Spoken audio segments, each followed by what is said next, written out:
Olá, sou o pastor JC, a paz do Senhor.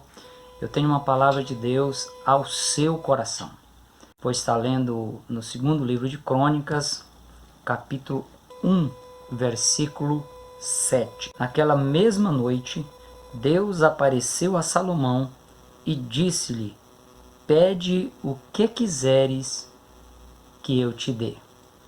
Pede o que quiseres que eu te dê.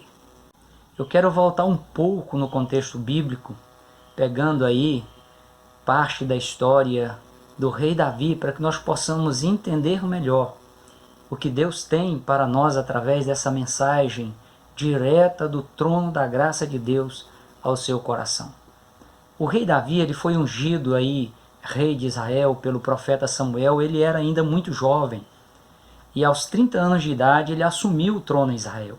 Reinou por 40 anos, morreu aos 70 anos de idade. Observando o contexto bíblico, nos seus 70 anos de vida, todas as lutas que Davi empreendeu, desde o período em que ele lutava contra os ursos, contra os leões, pastoreando as ovelhas de seu pai, até o momento em que ele repassou o seu reinado ao seu filho Salomão, Davi foi extremamente vitorioso, exceto em algumas derrotas internas em família e que também foram questões que foram superadas posteriormente. Todos os inimigos externos de Davi foram abatidos. Ninguém, diz a Bíblia, ousava atacar o reino de Israel. Desde as menores até as maiores batalhas, os menores ou os maiores empreendimentos que Davi realizou, que ele superou, que ele conquistou. Davi, ele tinha um costume, ele tinha um hábito de consultar a Deus de forma antecipada. E sempre ele seguia as instruções divinas, as instruções que Deus repassava a ele, ao ponto do próprio Deus denominá-lo de um homem segundo o meu coração. Momentos antes aí da morte do rei Davi, aos 70 anos de idade, ele deixou vários preparativos prontos para a construção do templo. Organizou, ordenou todas as funções dos levitas que atuariam no futuro templo. Dividiu até mesmo os turnos sacerdotais. Escalou também os turnos dos cantores. Instruiu sobre as funções dos porteiros, as funções dos guardas do tesouro, tudo que seria realizado, todo tipo de serviço que seria empreendido no futuro templo. Davi instruiu sobre essas funções e também organizou. Deixou até mesmo pronta a escala das pessoas que estariam trabalhando no templo, além dos sacerdotes. Entregou, por fim, aí, a planta do templo, o desenho do santuário nas mãos do seu filho Salomão. Em seguida, ele chama Salomão e lhe diz, isso está em 1 Reis, capítulo 2, versículo 2 e 3 a parte A. Eu vou pelo caminho de toda a terra, esforça-te, pois, e sê homem, e guarda a observância do Senhor teu Deus. Na sequência desse texto de 1 Reis, capítulo 2, Davi ele relaciona quais as instruções, quais ordens divinas Salomão deveria guardar, Salomão deveria seguir. Ele fala do ato de andar nos caminhos do Senhor, de guardar os estatutos, os mandamentos de Deus, os juízos e os testemunhos do Senhor. Tudo deveria ser de acordo não com um padrão da sociedade na qual Salomão estava inserido no meio dela. Deveria ser de acordo com o padrão divino dado por Deus através de Moisés. Ainda em 1 Reis capítulo 2, nos versículos 3 e 4, Davi destaca 3 motivos pelos quais a ordem de Deus ela deveria ser respeitada e cumprida pelo novo rei, pelo rei Salomão. O primeiro motivo é para que ele pudesse prosperar em tudo o que ele fizesse. O segundo motivo é para que Salomão pudesse prosperar aonde ele fosse. E o terceiro motivo, para que Deus viesse a confirmar todas as palavras que Salomão proferisse. Primeiro motivo, prosperar no que fizesse. Segundo motivo, prosperar aonde fosse. Terceiro motivo, prosperar, ou seja, Deus confirmar as palavras que o rei Salomão dissesse. Salomão, ele ainda era adolescente quando ele assume o reinado.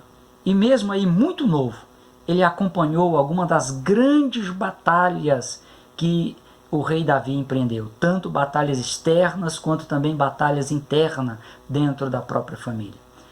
E principalmente nessas batalhas internas dentro da casa, que acabou resultando aí na conspiração de Absalão, na conspiração de Adonias contra o próprio pai, o rei Davi, bem como a triste realidade de que o grande rei Davi, diante do gigante Isbi-Benote, numa grande batalha, esse gigante ia matar o rei Davi, já estava pronto para abater o rei Davi, e o rei Davi foi socorrido por Abisai, e posteriormente ele é impedido de sair à guerra, como está no segundo livro de Samuel, capítulo 2, versículos 15 a 17. Salomão acompanhou todas essas histórias, acompanhou também o resultado dessas histórias, e como adolescente assume o reino muito novo.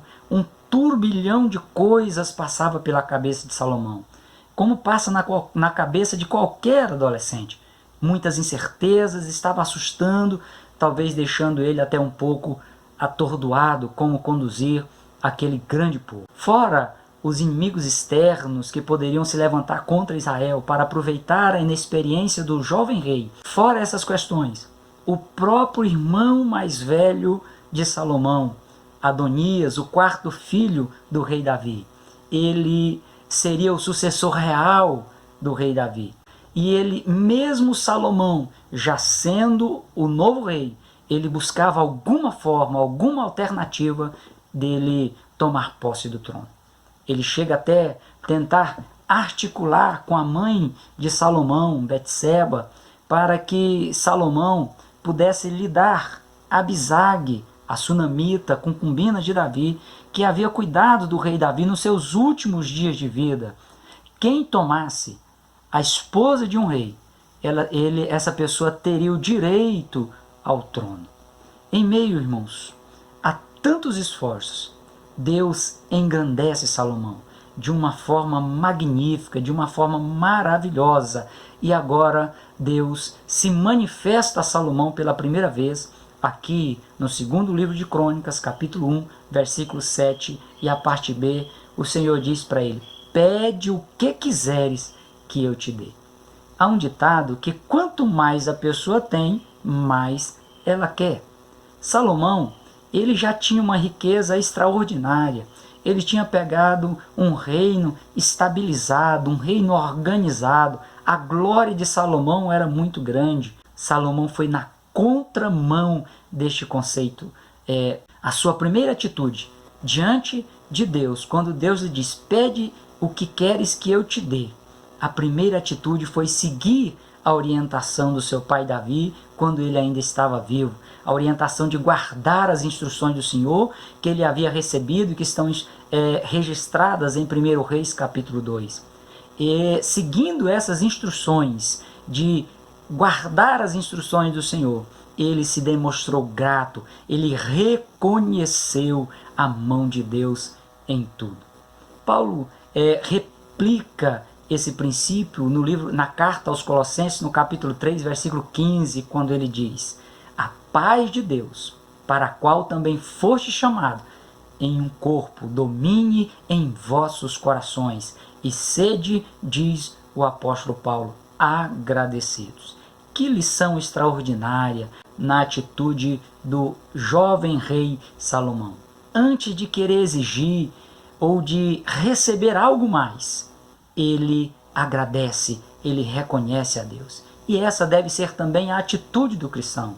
O cristão precisa ser mais grato a Deus, precisa realçar a sua convicção de que Deus é o responsável absoluto pelo bem-estar da família, pelo bem-estar da igreja, pelo bem-estar do ser humano, pelo bem-estar da sociedade, em todas as áreas da vida. Veja o que está nos versículos 10 a 12 de 2 Crônicas, capítulo 1. A resposta de Salomão a Deus: dá-me, pois, agora sabedoria e conhecimento, para que eu possa sair e entrar perante este povo. Porque quem poderia julgar este tão grande povo? Então Deus disse a Salomão: porquanto houve isto no teu coração, e não pediste riqueza, fazenda ou honra, não pediu também a morte daquelas pessoas que te aborrecem, nem tampouco pediu muitos dias de vida, mas pedistes para ti sabedoria e conhecimento, para poderes julgar o meu povo, sobre o qual eu te pus rei.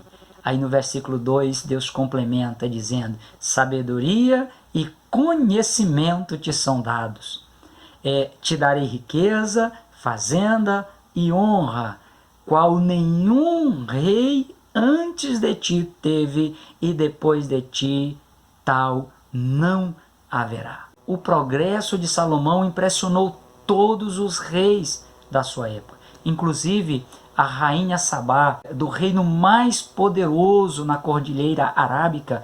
Ela viajou cerca de 2.400 quilômetros, cerca aí, naquela época, 75 dias de viagem, correndo o risco de toda a sorte, levando uma grande riqueza para ver com os próprios olhos a glória do reino, a sabedoria de Salomão. E quando ela chega, que ela encontra Salomão, que ela vê tudo com seus próprios olhos, ela declara em 1 Reis, capítulo 10, versículos 4, 6 e 7. Vendo, pois, a rainha de Sabá, disse ao rei Salomão: foi verdade a palavra que eu ouvi na minha terra, das tuas coisas e da tua sabedoria. Eu não cria naquelas palavras, até que vim, e os meus olhos viram. Eis que me não disseram a metade. Sobrepujastes em sabedoria, em bens, a fama que eu ouvi. Literalmente, Deus ele deu o que prometeu a Salomão. No entanto, junto com todas as bênçãos oriundas da resposta de Deus a Salomão, Deus perguntou: pede o que quiseres que eu te dê. Salomão respondeu: me dê sabedoria, me dê o conhecimento. Deus deu sabedoria, deu conhecimento, deu honra, deu riqueza, mas junto também vieram toda sorte de tentação. Vieram as massagens no ego do rei Salomão e também o sentimento de autossuficiência, de independência, porque tudo o que ele queria, ele conseguia. Tudo o que ele pretendesse fazer, ele alcançaria. Aqui eu vejo uma grande lição. Mesmo Deus concedendo tudo e algo mais que os seus servos vão lhe pedir ou lhe pedem, os servos do Senhor precisam continuar observando a sua obrigação de preservar a sua comunhão com Deus, porque junto com tudo que Deus lhe der, em resposta às orações que você está fazendo, em resposta às intercessões que outras pessoas estão dirigindo a Deus em seu favor, vai vir as tentações, vai vir as dificuldades, e você precisa, no meio de tudo isso, preservar a sua comunhão com Deus. Enquanto Salomão permaneceu em comunhão, em sintonia com a vontade de Deus, ele prosperou em todas as áreas da sua vida. Mas no dia que ele se descuidou da sua comunhão com Deus, mesmo sendo considerado o homem mais sábio da face da terra, o homem mais rico, o homem mais famoso, o homem mais poderoso, ele perdeu a comunhão com Deus, perdeu a sintonia com Deus. Ele começou a tomar atitudes insanas, se aliou com pessoas que serviam a outros deuses e acabou influenciado se curvar diante desses outros deuses. Os deuses que nós podemos considerar adoração a ídolos, imoralidade, apego exagerado à fama, busca pelo prazer imediato a qualquer custo, a lascívia, que é a exposição exacerbada da sensualidade, e tantos outros deuses que as pessoas têm se curvado, porque perde a comunhão com Deus, perde a sintonia com Deus. 1 Reis, capítulo 11, versículos 4 e 6 diz: Sucedeu que no tempo da velhice de Salomão, suas mulheres lhes perverteram o coração para seguir outros deuses, e o seu coração já não era perfeito para com o Senhor, como foi o coração de Davi, seu pai. Assim fez Salomão o que era mal aos olhos do Senhor, e não perseverou em seguir ao Senhor como o exemplo do Davi, seu pai. Nos versículos 9, 11 a 13, ainda de 1 Reis, capítulo 11, Deus ele expressa sua indignação aqui com Salomão e diz para ele: certamente eu vou rasgar de ti o teu reino e vou dar ao teu servo. Isso, todavia, diz Deus, não vai ocorrer no período do seu reinado, não por causa de você, mas por amor a Davi, seu pai.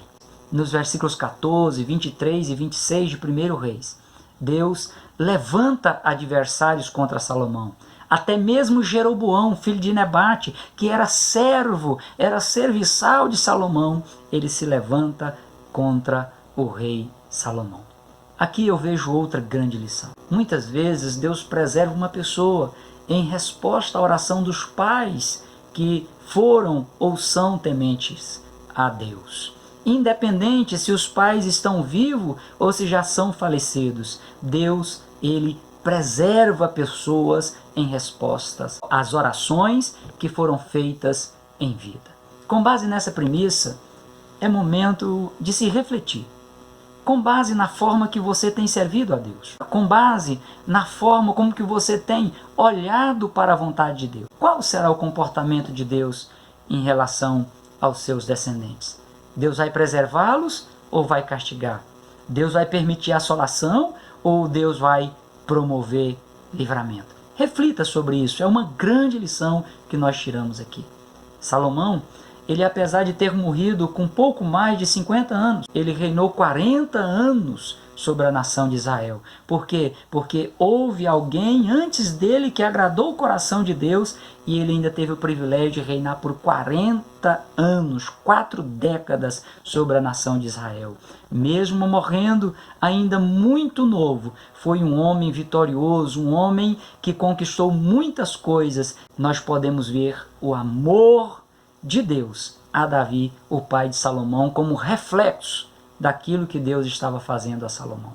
Roboão, filho de Salomão, sucessor no trono, ele recebeu a nação unida, organizada, mas em pouco tempo ele viu o reino dividido.